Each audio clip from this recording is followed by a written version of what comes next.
So, yeah, this is a bit about me. So, as John said, I am a parish clerk. I have been a parish clerk for 12 years in several different parishes around South Cambs. I'm also a trained and qualified life coach, NLP practitioner, which is neuro-linguistic programming. So that's all about the way that we think. I'm a hypnotherapist and an EFT practitioner, which is emotional freedom technique, or tapping, which is where you tap on the acupressure points on the upper half of your body. So that's a bit about me. When I work with clients, I like to have a range of tools. We're all different. We all like slightly different things and we respond slightly differently to different things. So I like to have lots of different ideas to help people. So I am very well aware of the things that a parish clerk or town clerk faces. You know, I have come to the conclusion, and I think maybe I came to the conclusion after about 6 months, that there is nothing quite like clerking. There is no other job, I don't think, out there that is quite like it. We know a phenomenal amount about a huge range of things. I remember when I first started, and I wasn't feeling that I knew very much. And somebody asked me, and I spent the next 5 minutes talking about how to report broken street lights and potholes. I thought, actually, I do know quite a bit already. So I am coming at this knowing that the things we face are slightly different. The people we work with, the way that a clerk works within the council is slightly different to other jobs. So, sorry, that's a bit about me. So today we are talking about happiness. So how to find that happiness in our kind of everyday. It's often spoken about very sort of elusively. If you ask a parent maybe what they want for their children, I just want them to be happy. And we have this thing about when I'm happy, I can, and whatever the next thing is.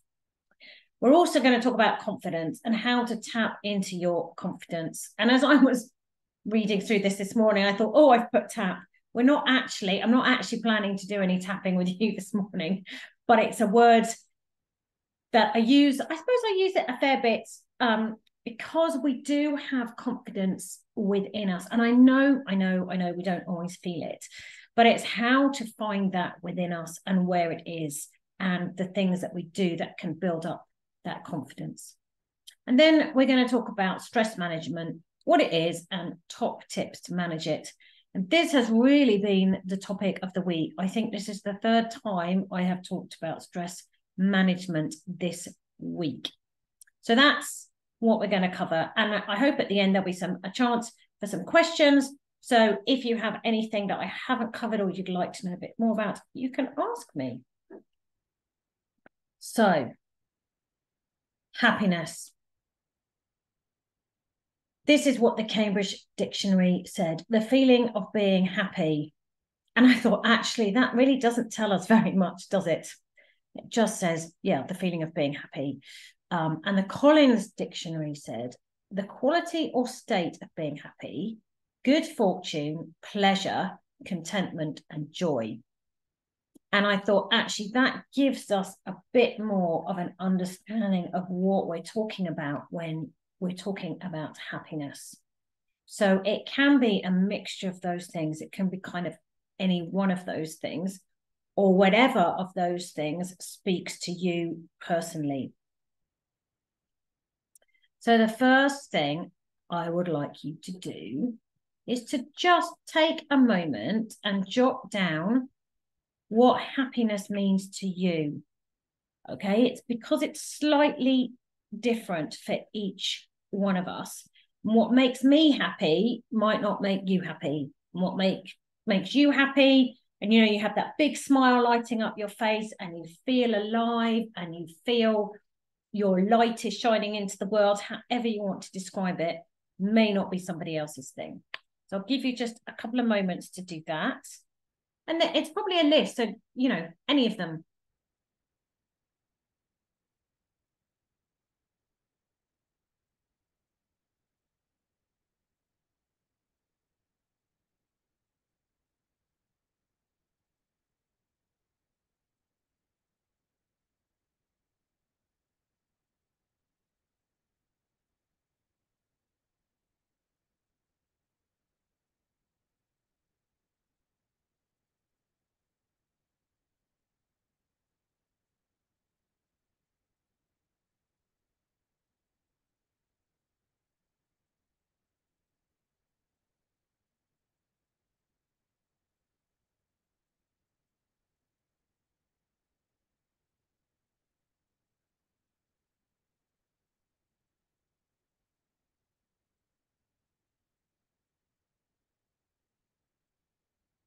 Okay. And if you are struggling a bit to do this, I know that sometimes it's not always the easiest thing to do. Think about what others might say makes you happy, or you look happy when you are doing something.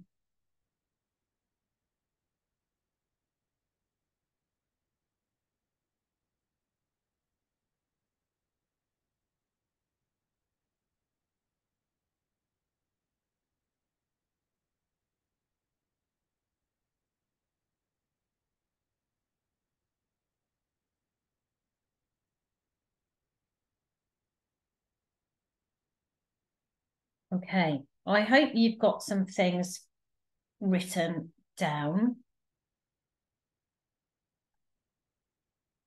So the good news is that we can focus on those things and we can become happier. So some top tips for doing that. So if you look at that list you have just made, which of those things can you incorporate? Let's do this into your next week.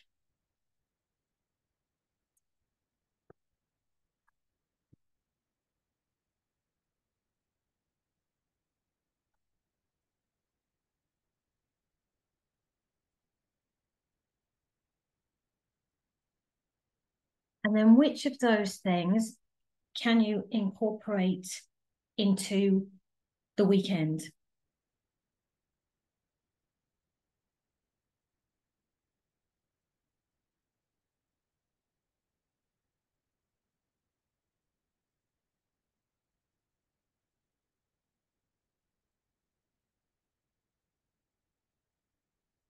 And which of those things could you incorporate into the rest of your Friday? Sorry, a brief pause there as I was thinking, what day are we actually on today?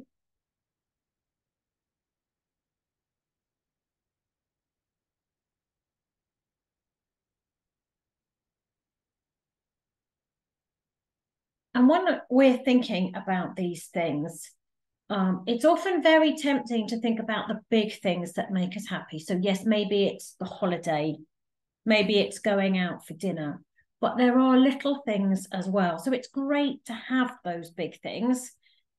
And yes, we wouldn't want to be without them, but there are the little things. So it's maybe, you know, that cup of tea, the taking the dog for a walk.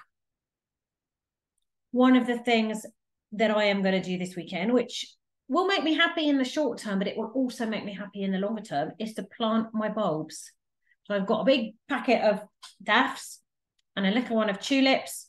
I've got my compost. I know where my pots are, because come the spring, when we've been through that darkness of winter and that cold, and we're waiting for everything to green up and life to feel like it's, I mean, natural life, to start thriving again with the blossom, my little bulbs will come up to cheer me up. So that's one of the things I'm going to do this weekend. The second thing I want to say is start each day fresh. Okay, every day. It's like we wake up and we've got a blank sheet again, and we can start again in this new day, full of the possibilities of what can happen that day. So actually, and this ties into mindfulness, those of you who've heard me speak before know I sometimes talk about mindfulness. So we have the past, we have the future, and we have the now. And actually, all we really do have is the present moment, because the past is gone. There's nothing we can do about it. We have to manage the past in terms of the legacy it kind of leaves us in the present, if that makes sense. So let's say we've pranged the car. We did that in the past, but yes, today I might have to phone the garage to get the car fixed or get a quote. So in that terms, and the future hasn't arrived yet. So we are just in the moment that we have now. Now, I hope that I've explained that okay. But I want you to just think about every day is a new, fresh start, a new beginning. And it has endless possibilities that day. We've got 24 hours, which is full of however many minutes. I could have worked it out, but I haven't. And they're all brand new moments that we have. The third thing is about gratitude. And again, this is something I talk about a lot. So this is focusing on what we have and what we don't, not what we don't have. So our brains are very good at proving us right. So what we think about and what we focus on is what will pour more into our lives. So if we're always focusing on the lack, I don't have, that's what we'll start to see, and that's what will pull in towards us. So we want to focus on the things that we do have and the positives. So that can be anything. It can, again, can be the really small things, and it can be right through to the bigger things. So you may be thankful. Actually, I was thankful that the rain stopped so I could take the dog for a walk this morning. And John will understand that, because when I was doing one of these before, she was very demanding and barking all the time. I'm thankful that actually everybody's well in my household. I'm thankful for my cup of tea, and I can follow that back. I'm thankful that I therefore have clean running water in my house. Not everybody does. And you do hear some people say, and quite rightly, they are thankful every morning when they wake up, because there is a percentage of the world's population who go to bed at night and don't wake up in the morning. So there's all these things that we can be thankful for. So these are my sort of 3 top tips to focus on happiness and to draw more of it into your world. So I hope that is helpful. I said I would do 3 top tips on each thing. Oh, and I had a bonus at the bottom: to do something for somebody else.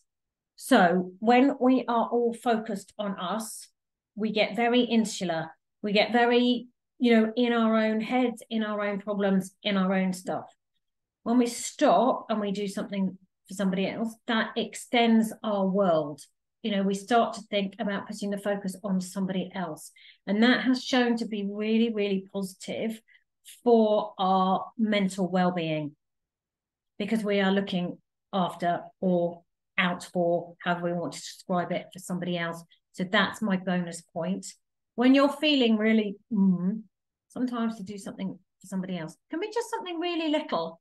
And I'll tell you an example.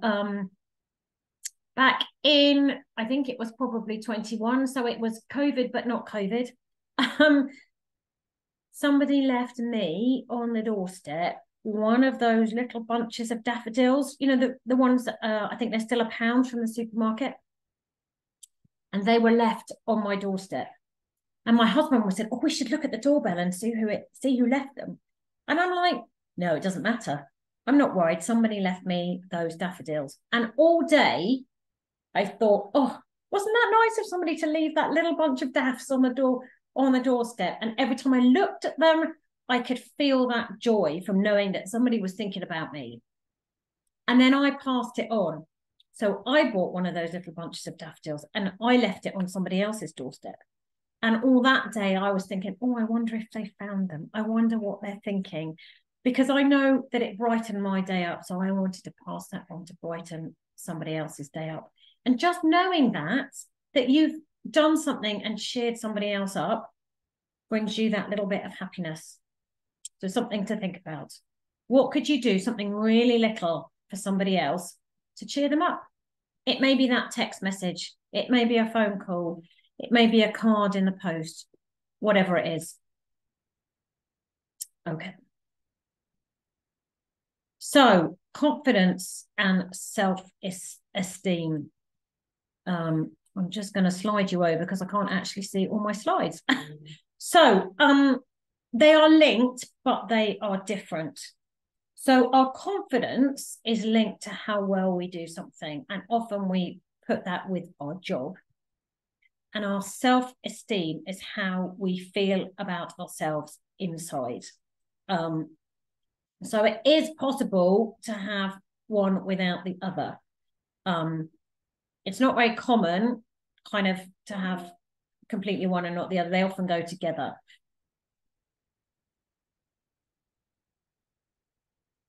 So when we are thinking about confidence, and we're thinking about our jobs, and we're thinking that we're parish clerks, these are some of the things that I would like you to think about. So many of us are experienced, okay? Many of us are qualified. Many of us work very hard. Many of us work actually beyond our contracted hours. Maybe not necessarily all the time, but clerks generally, I think, do go above and beyond. We also deal with really tricky people from time to time. We might have difficult members of the public. We might have differing opinions with our counsellors, and counsellors between themselves might disagree on things and how things should be run, or the approach you should take to something or someone. And we have sometimes difficult situations to deal with. So I'd like you just to take a moment to jot down again some of these things that are personal to you. So whether you're experienced and what you're experienced in, and if you're qualified as a clerk, the kind of things that you have dealt with and the kind of situations that you have dealt with. So just take a moment to jot some of those down.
If you are a new clerk and you haven't been clerking for very long, perhaps think of some of the things from life before clerking, and what you can bring into your role, the things that you have dealt with or qualified in beforehand.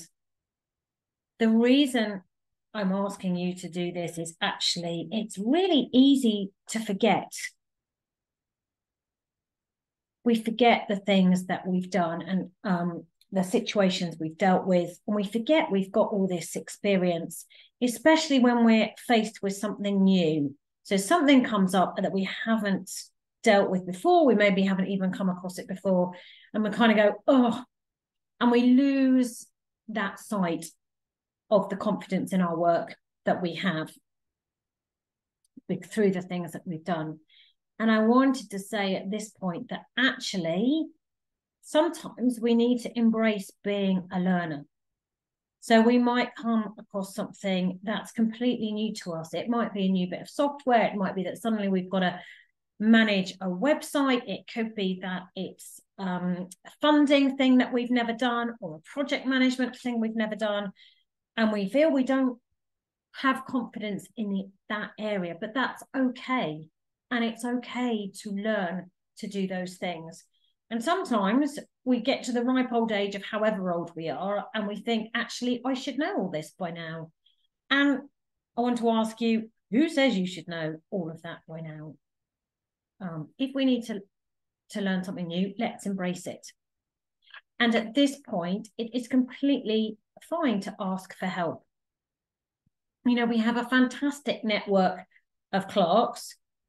And, you know, I am 100% sure that if you put something in one of the Facebook groups, that somebody will have faced something, if not exactly the same, very, very similar to you, and would be very happy to share their tips or their ideas, how they managed it, what they did. And I want to just remind you that it's completely all right to ask for help. And I think for clerks, sometimes we forget that. Many of us, are sitting at home, maybe in our home offices or around our kitchen tables or dining room tables. And we feel we're completely alone, which in one sense we are, but in another sense, no, there's a whole community out there. And John was talking about the SLCC conference and just, how many people were there we're all doing the same sort of thing, just in different places. Okay, so linked to this and our confidence and our self-esteem are our strengths. Now we all have them, okay? So when I say this to people, sometimes I go, I don't have any strengths. But you will have. We might just need to do a little bit of work to uncover it. So again, think about what you are good at.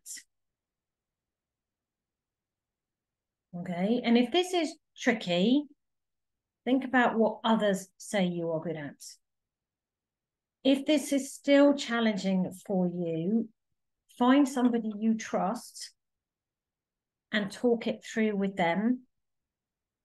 If you really don't have anybody, come and talk to me. I'd be very happy to run through this with you. So jot some things down that you think you are good at. And think about what others say that you're good at. Because the two are often different. And then think about, what do people come to you for advice on or about? And that could be anything. So maybe it's the gardening. Maybe it is the cake baking. Maybe it is DIY.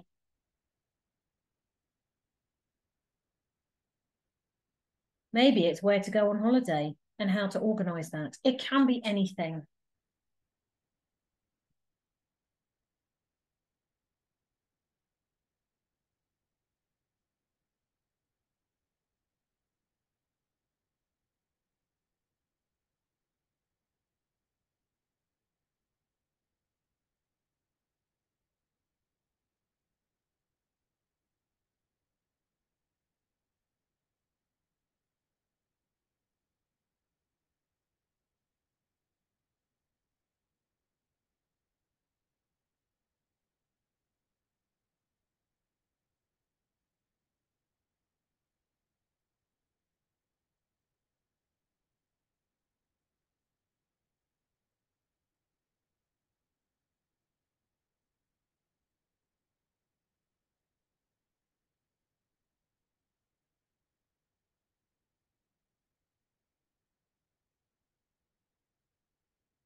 Okay, I hope that's enough time. I'm trying to look to see if you're writing, and it is quite difficult with your little pictures to see if you have or not. If I've given you far too much time or I'm not giving you enough time, just, pop it in the chat and let me know.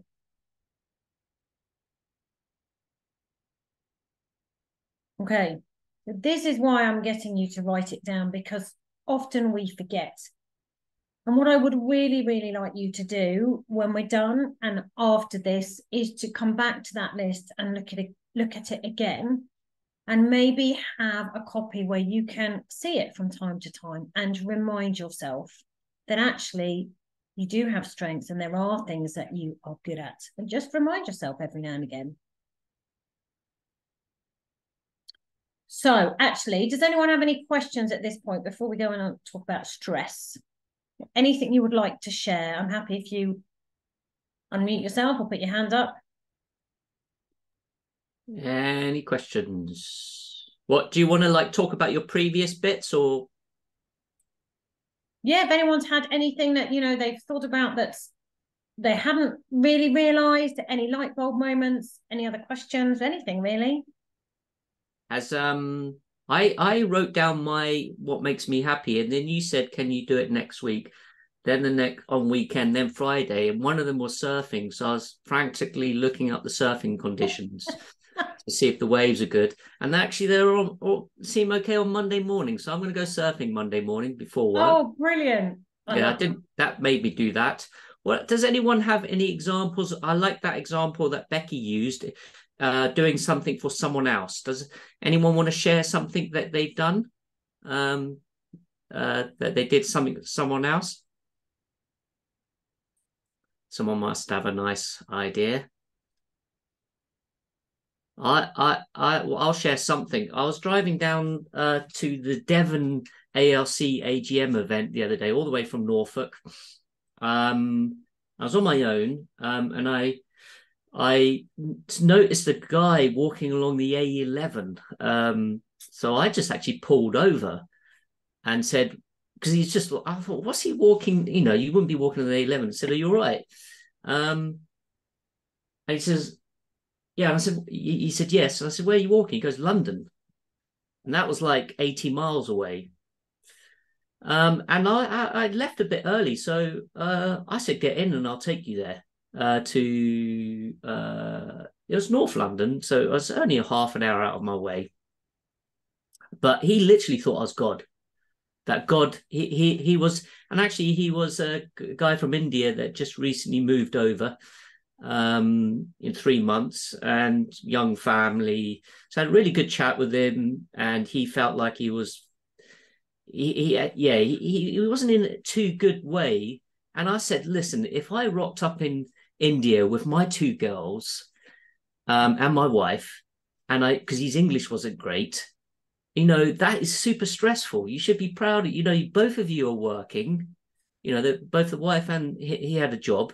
So I enjoyed that. It was a good experience. Made me feel good to pick him up a little bit. Okay, so I was just going to say, we've got some comments. Oh, you've got some comments? In the chat. Going to use that to encourage more volunteers to come along tomorrow morning to our community gardening session. Or I hope it stopped raining by then. And the same for the litter pick. Yes. We've got a community litter pick on Sunday. Great. And John, that was so kind of you. Yeah, no worries. Well, luckily I had you're always in a rush. And I thought, I've got time for this. I've got, you know, so I could do it. But yeah, the litter pick's a good one. You know, just even picking up a little bit of litter while you're walking and pop it in the bin. That's a win. Absolutely. Okay. Let's go on. Oh, hang on. She says, a daily positive comment on our whiteboard in the office. Oh, that's really lovely, Victoria. There's lots out there. If you can't find them, I can point you in the right direction to some, but I'm sure you'll be fine. Okay. So we're going to talk about stress. Right. Stress is our response to harmful situations. It is a very old response. It's linked to our limbic system, which is our fight, flight, freeze response. So our limbic system is part of our nervous system. It's an old system, and in terms of that, we have had it as human beings, we have had it for a long time, right back from when we were cave people. So back then, the stressful situations were much more likely to be life-threatening. If you think about it, there were probably wild beasties around of the saber-toothed variety. And literally, if you came across something like that, you would have to fight it or run away from it or play dead and freeze so it didn't notice you.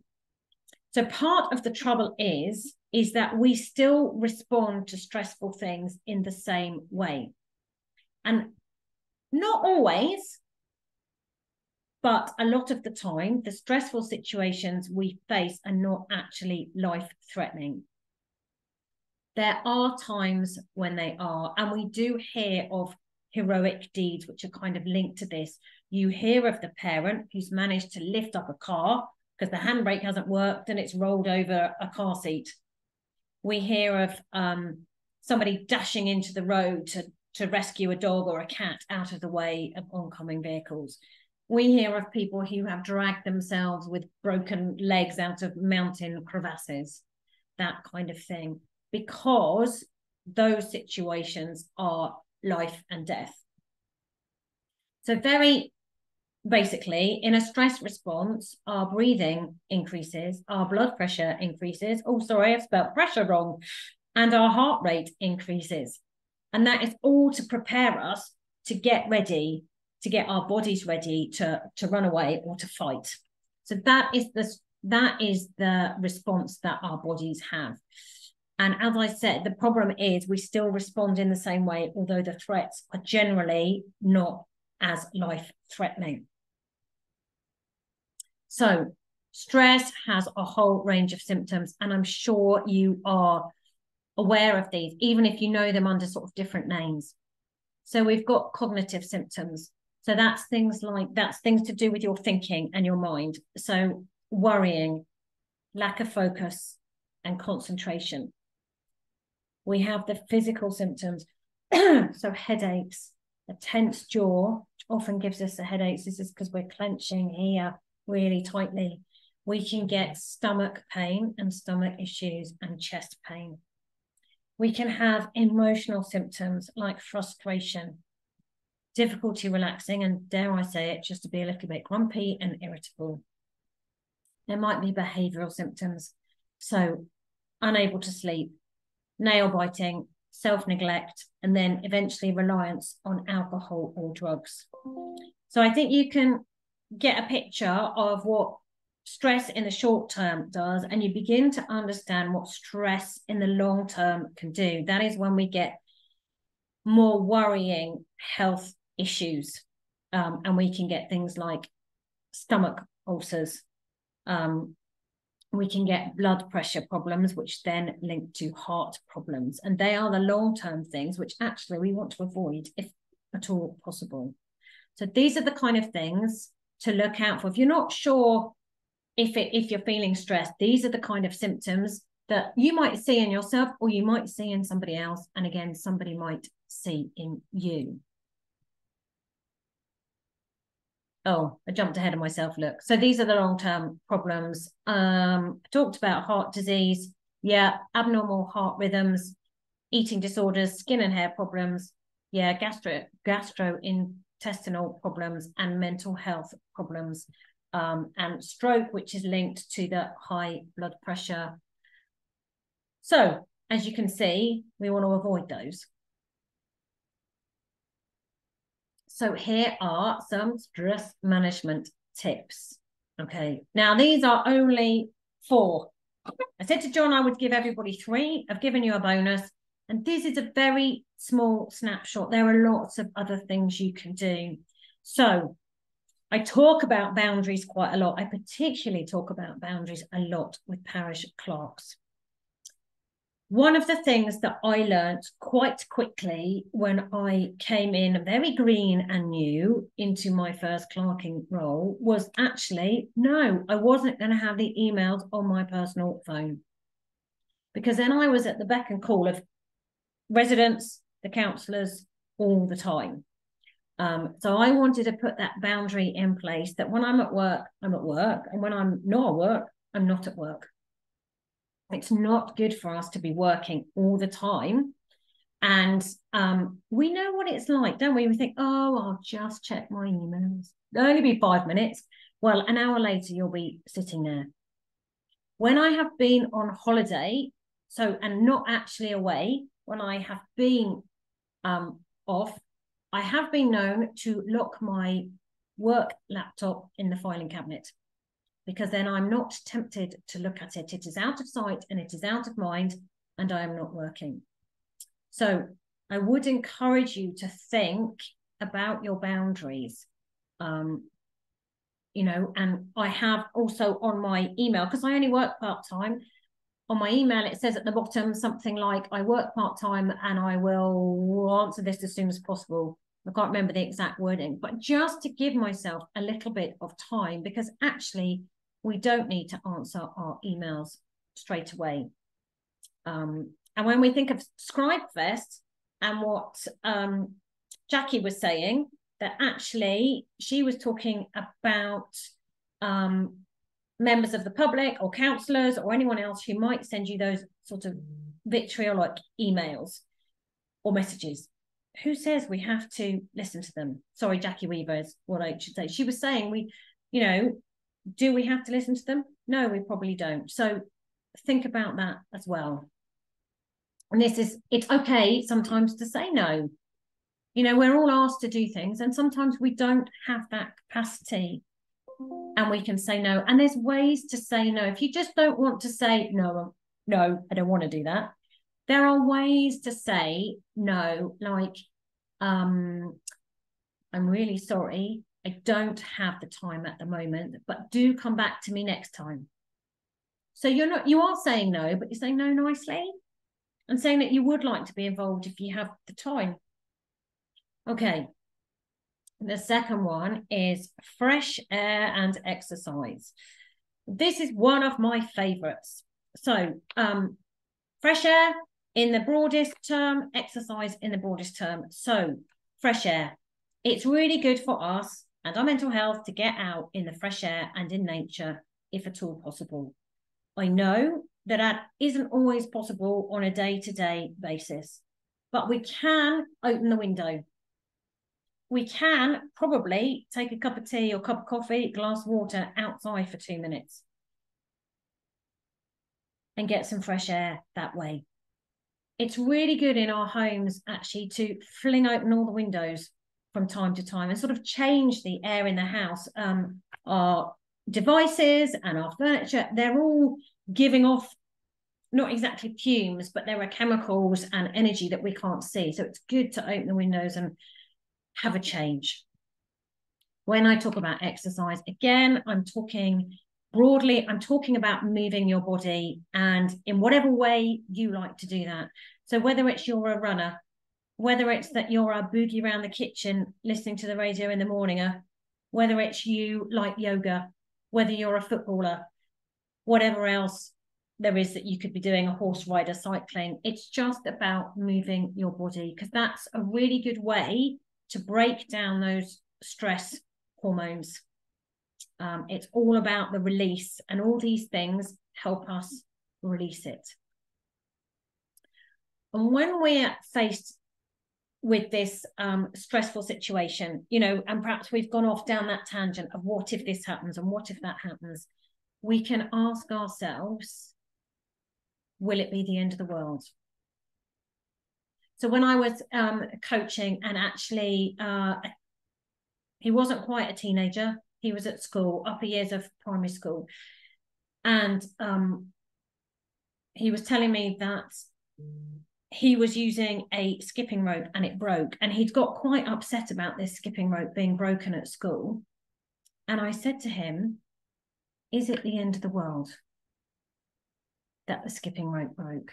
And he looked at me and he went, well, no. And I said, do you think school expect and accept that skipping ropes will break if they're being used? Yeah, eventually.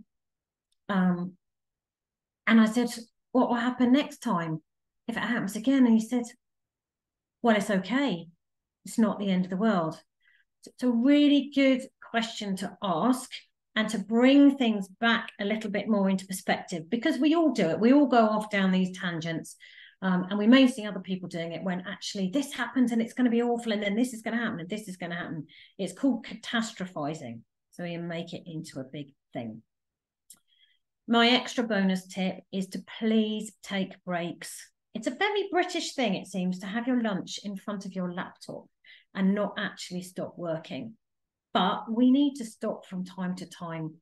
If nothing else, it's for our eyesight. When we're looking at a laptop, it's short vision. We need to look away somewhere further to give our eyes a rest and to change the muscles that we're using in our eyes. The other thing I would say is please, please, please take your holidays. We're entitled to it. I know it's tempting. I mean, I've been there. I know it's really tempting. You think, I'm the only member of staff. If I'm on holiday, nobody's doing my job. Nobody's checking my emails and nobody's looking after the things. But actually, you do need to take those breaks and that holiday. If something huge happened, Happened to me when I was on holiday. A tree fell down on the recreation ground into the river. Do you know what? People started to deal with it, even though I wasn't there. So it won't be the end of the world, and things will work, maybe not in the way that you would quite do it yourself, but if there is a disaster of some sort, somebody will get onto it. So please take your holidays. They are my general stress management tips. So, are there any other questions? Anything? Oh, I should say, actually, because I get asked this a lot, the difference between stress and anxiety. So stress is our body's reaction to a threat. So that's an external factor, usually. Anxiety is our body's reaction to that stress. Okay. And it stays when that initial thing has gone. So we then get caught up in this big worry. So it could be about anything, but maybe it's to do with exam season. And I'm sorry if this is difficult for anybody, but you know, the exams have stressed you out, and then that carries on into your next exams. You get really, really worried. You don't want to go. You don't want to sit in the exam, and it just becomes a much bigger problem. So that is the anxiety, which has come from the initial stress, which was the exam. But you can have that anxiety even when you know you don't have an exam tomorrow or next week. It can stay with you. I hope that's explained it in a way you can get.